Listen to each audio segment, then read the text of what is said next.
Imagine a spaceship going missing and then returning infested with a haunted force within.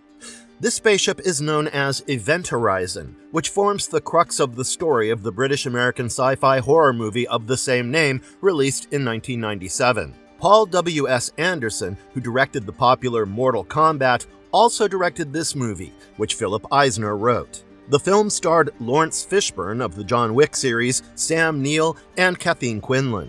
The story is set in 2047, wherein a group of astronauts go out into space to look for a missing spaceship, the Event Horizon, that's found orbiting the planet Neptune, but something's off. It's haunted. Here is a detailed look at this possessed spaceship, Event Horizon. But before we go into our explanation, we have a very small request. If you like our content, please support us by subscribing to our channel. This is a small click for you, but for us it means a lot. Thank you. Let's begin.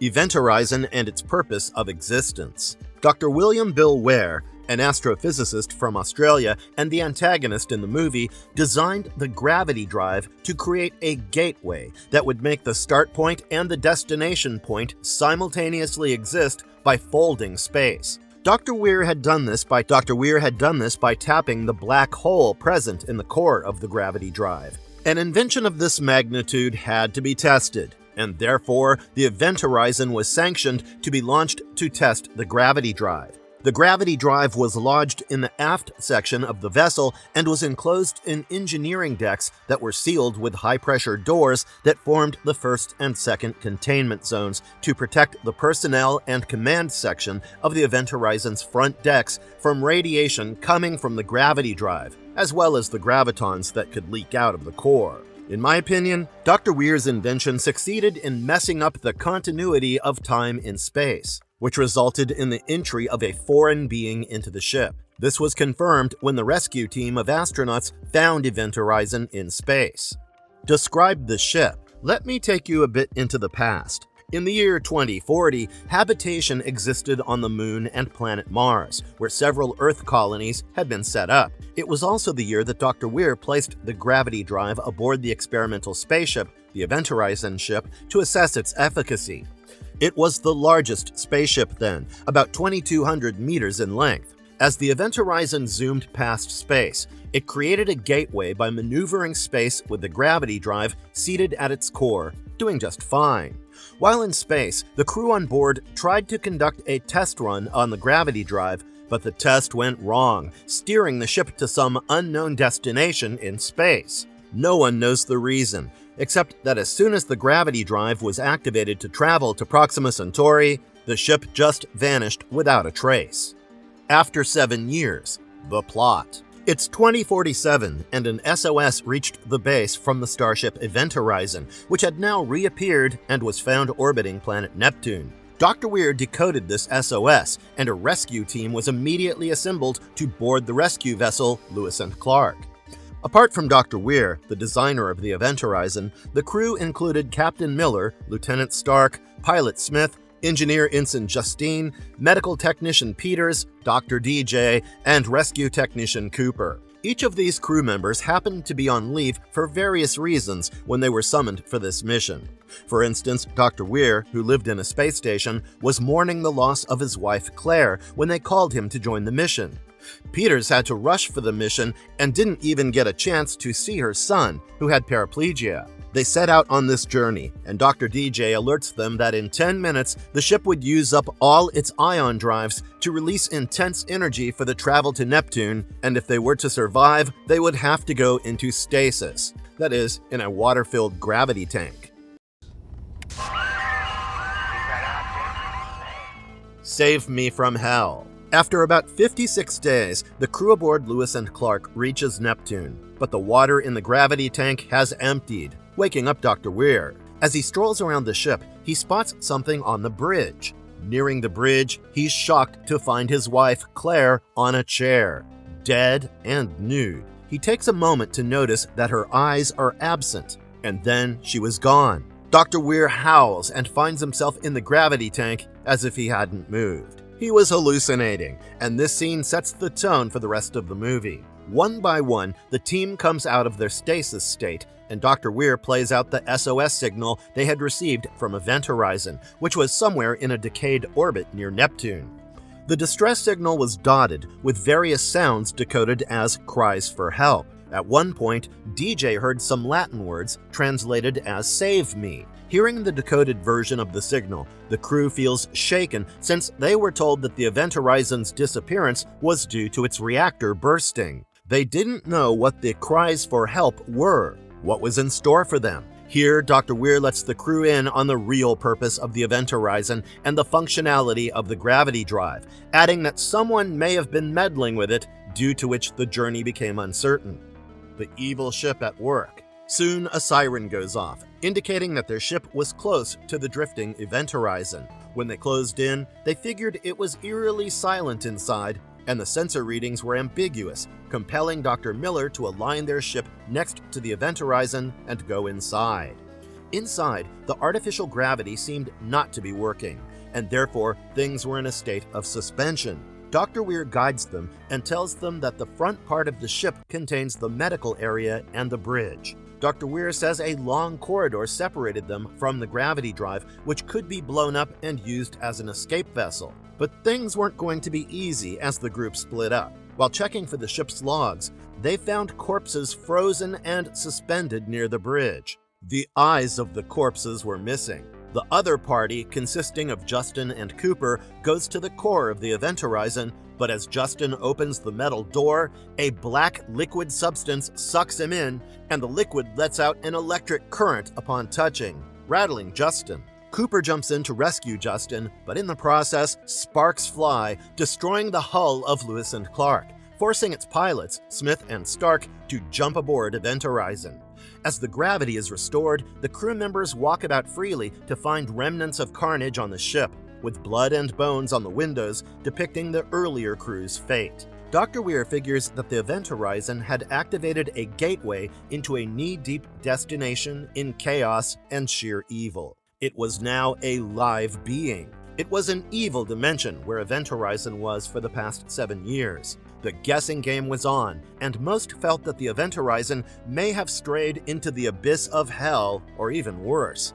While traveling through this demonic realm, the Event Horizon was affected by its energy and became possessed by the Devil's energy, which in turn possessed the crew on board. The result of this evil possession led to the earlier crew becoming insanely profane and violent, such that they resorted to nudity, rape, and attacking each other with vengeance. In one horrific instance, the captain is seen plucking his eyeballs out while muttering something in Latin. This was all seen in the video logs that Peters was cleaning up, which were found in the medical bay.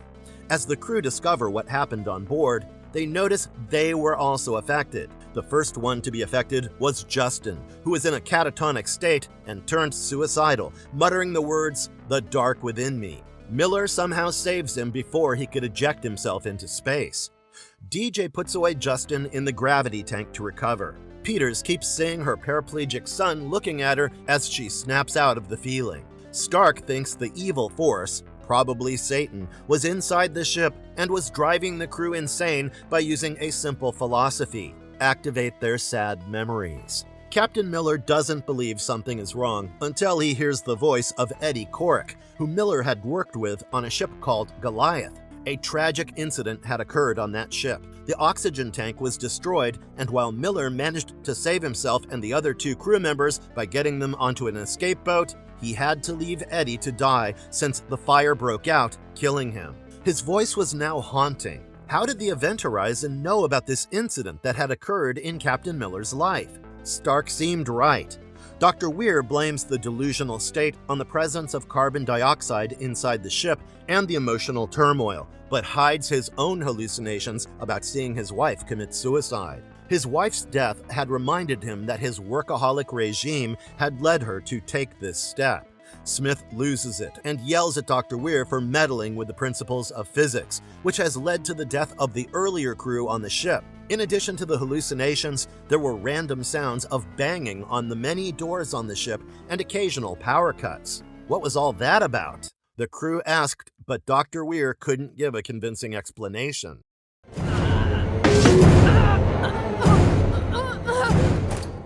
The resistance from Dr. Weir. Captain Miller thought about blowing up the Event Horizon as soon as Cooper and Smith were done repairing Lewis and Clark, but there was grave resistance from Dr. Weir to save the Event Horizon. Meanwhile, Peters gets another vision of her son waiting for her, and she walks towards her son, thinking it's real, and falls to her death through the shaft. Dr. Weir finds her body, which mirrors the hallucination of his wife's suicide. It was clear to everyone that an unknown evil entity was also ruining the vital systems of the Event Horizon. The Event Horizon had now become an embodiment of the malevolent entity, making it impossible for the crew to stay within the ship due to the poisonous carbon dioxide, or still better, the force that was making them insane. Death seemed inevitable. Meanwhile, there was also a clock ticking on the Event Horizon, which was slowly depleting the oxygen levels. What started at 20 hours of supply had come down to 3 hours. Time was of the essence. They had to get out, which was Captain Miller's constant order. Dr. DJ, too, had translated the Latin words from the SOS message, which meant, "Save yourself from the abyss of hell." The Lewis and Clark had been repaired, and as per Captain Miller's plans, they would blow up the infected and corrupted Event Horizon. But someone was going to stop them, the possessed Dr. Weir. Dr. Weir comes under the influence of the evil being and cuts Dr. DJ mercilessly to death. He drives Stark to a near-death situation and threatens Captain Miller to get back on the Event Horizon and steer back to the evil dimension where it stayed for the last 7 years. Weir, by now, like the earlier crew's captain, plucks out the eyeballs from his eye sockets and launches an attack with explosives on his colleagues. Miller and team, killing Smith and Cooper, disappear into space. Captain Miller fights Dr. Weir, but he counterattacks by activating the gravity drive, which would transport them to hell in 10 minutes. Cooper survives using his spacesuit's oxygen armor and returns to Event Horizon. He breaks through with a bang, shooting Dr. Weir, who explodes in space while the 3 survivors, Stark, Miller, and Cooper, lock the bridge of the Event Horizon. With the Lewis and Clark destroyed, Captain Miller, as per the original plan, splits the Event Horizon into 2 and activates the front part as the escape boat. But Dr. Weir reappears, stopping the escape. Captain Miller fought him and let go of the explosives, killing both of them. Within minutes, the gravity drive gets activated, steering the Event Horizon back to the black hole while Cooper and Stark go into a stasis state, waiting for someone to rescue them. Another rescue team finally rescues them. Justin was alive too. It took 72 days to get back to the real world, but the memories left behind on the Event Horizon and the crew they lost left a poignant memory that would torment them for a lifetime. In my opinion, to see Dr. Weir turn against his men and become possessed seemed like the designer of the Event Horizon's gravity drive was the chosen one to be the next evil force who would steer the ship into Hell's dimension once again.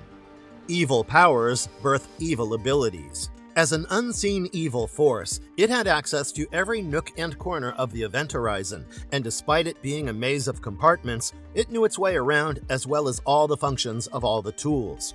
It was an invincible power roaming freely without any resistance. The opposite of God, Satan himself.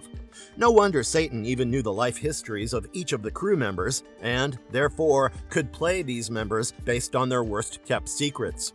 He was playing on their guilts and shaming them through their hallucinations. According to me, Satan was playing mischief with people's lives and watching all the fun. Being the devil, it had succeeded in spreading its influence through the Event Horizon, making it sentient. Satan could kill, distract, and tease anyone aboard the ship. And why not?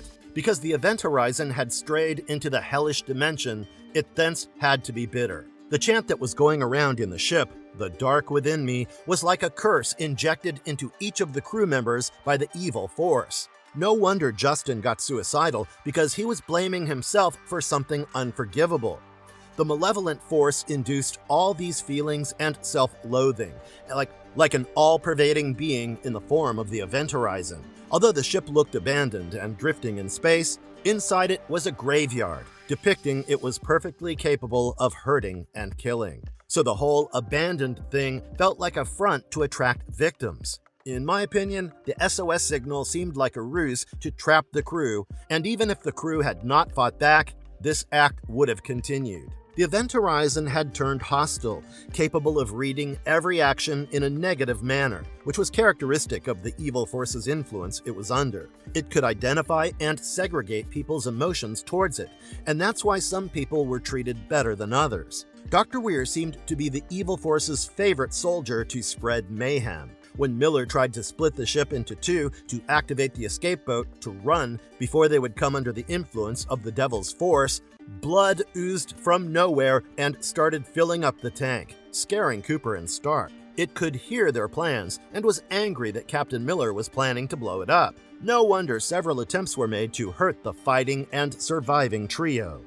It was an evil force that was persistent in its attack, and most importantly, relentless in its efforts to see the end of the rescuing crew. Did the Event Horizon grow a personality? Oh yes, it did. The Event Horizon had a personality to remember for a lifetime. When the ship set out on an innocent mission with Dr. Weir's gravity drive, it was just like any other ship until things went south. Here, the Event Horizon imbibed a personality from that of an evil force, becoming a slave to its actions. From here on, the Event Horizon seemed like a tiger who had tasted human blood. It derived sadistic pleasure from inducing torture and mental stress on its victims aboard, that is, the crew members. It was on auto mode, going on a rampage, killing people ruthlessly with no sense of mercy. What was interesting, the killings were not just mindless. They were committed after systematically targeting each of its crew members with their dark past, reminding them through hallucinations of the sins they had committed. The ship was lacing its attacks by inducing hatred and insanity, which made it even more terrifying. On the one hand, the boat was inflicting a sense of frustration among them, and on the other, it was making them commit more sins through killing, raping, and feasting on each other. The crew members were so badly harmed that they had turned into certified criminals. Imagine astronauts breaking the law in space because of a spaceship gone rogue. It leaves you frozen with fear. It felt like sins beget sins. The Event Horizon was so alert that it ensured the members didn't get a moment to sit back and think it was all a dream because it made it all real. The random banging on the doors and orchestrating people's movements to the unsafe zone. The ship's alertness was seen in its attempt to foil the rescue team's attempts at finding the truth. For instance, when Peters was trying to look through the video logs of the ship, the images were blurred. In short, the Event Horizon developed a personality like any powerful human with evil intentions. What is the overall design inspiration for the Event Horizon ship? The containment zones, et alia. The Event Horizon was the main character of this film, and to show an inanimate object operating like a human needs vision and, most importantly, brilliant design and cinematography. I think when director Paul W.S. Anderson collaborated with cinematographer Adrian Biddle, ASC, they would have first studied the phenomenon called Event Horizon, which in astronomical parlance means a point when light and matter are locked in a field of intense gravity of a black hole. And it's proven that black holes are gateways to a parallel universe, which could be good, bad, or ugly. The movie rests on this premise, and everything about it has been designed with this phenomenon in mind. Since the ship passes through the dimension of hell, connotating the presence of the devil, the vessel's design influences have a gothic and cosmic look. The first side of the Event Horizon spaceship looked like a large crucifix drifting over the surface of Neptune. The intricate patterns of the Notre Dame Cathedral inspired the designs. The huge blowers on the Event Horizon were designed to look like the Notre Dame towers. The windows on the spaceship were like Notre Dame's stained glass windows. There were also many three-pronged designs depicting the cross all over the ship. In my opinion, the entire film's mounting a lot of black hole projections. For instance, when a character steps into the corrupted ship, the door opens, letting in the outside light of space, while the inside is all dark. A lot of CGI was used in making the spaceship, thanks to the generous budget the movie got, as jocularly admitted by the movie's director, Anderson, whose earlier films, like Shopping or Mortal Kombat, had smaller budgets. No wonder he used the budget to his advantage. The torture scenes, such as the captain pulling out his eyeballs from the eye sockets, were all a product of CGI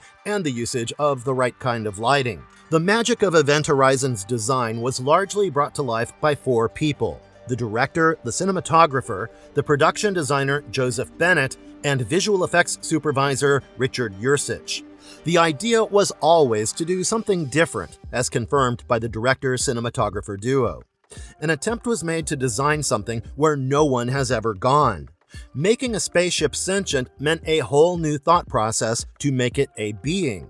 They called the design techno-medieval. They played with the lights a lot. For instance, when the lights were on, the spaceship looked techy, and when the lights went off, it was all medieval. The duo implemented the idea of using colored gels to bring to life the spaceship's walls and accentuate the movements of hysteria experienced by the crew while aboard. Biddle used a lot of green, red, and sepia tones to bring to life the terrorizing environment. The use of fluorescence also helped a great deal in creating a hovering, devilish influence. The idea was to use unpleasant colors, which were surprisingly picked up from the color palettes that were used by rock and roll bands. Large sets were built for the actual shoot at England's Pinewood Studios. One of the big sets was an elliptical corridor that looked like a whale's insides. As per Event Horizon's earlier description, the insides were divided into 3 containment zones, which held the black hole energy. The sets consisted of the first containment, which housed a revolving corridor. The second containment was a bowl-shaped room that had the third containment within it. The third containment was the holder of the black hole itself.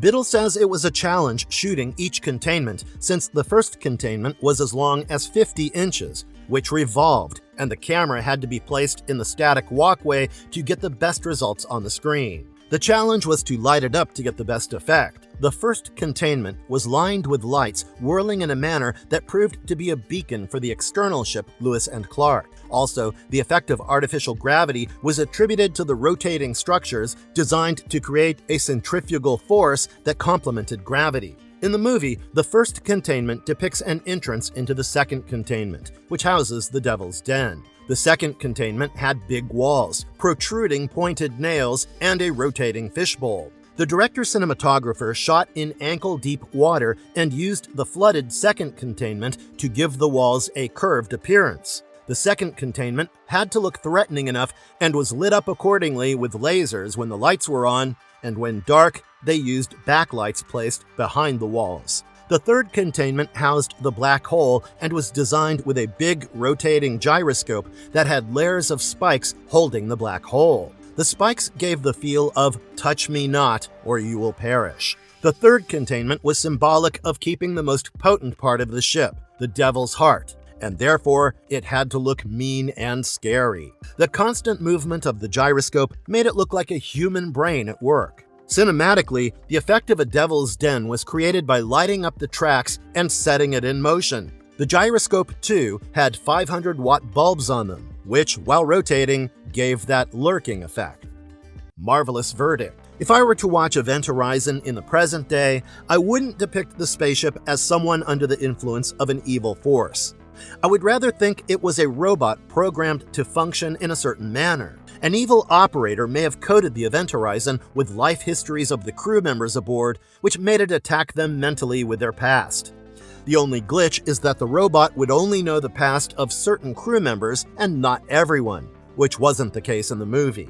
The evil force controlling the Event Horizon knew everything about everything and everyone. The force was like a master conductor of a mega orchestra, the universe. I'm taking time out to dodge all the evil influences in my life, and you should do it too. Until next time, when we meet for another event. And if you liked our content, don't forget to leave a like and subscribe to us if you haven't already. Have a good one and be safe. Thanks, everyone.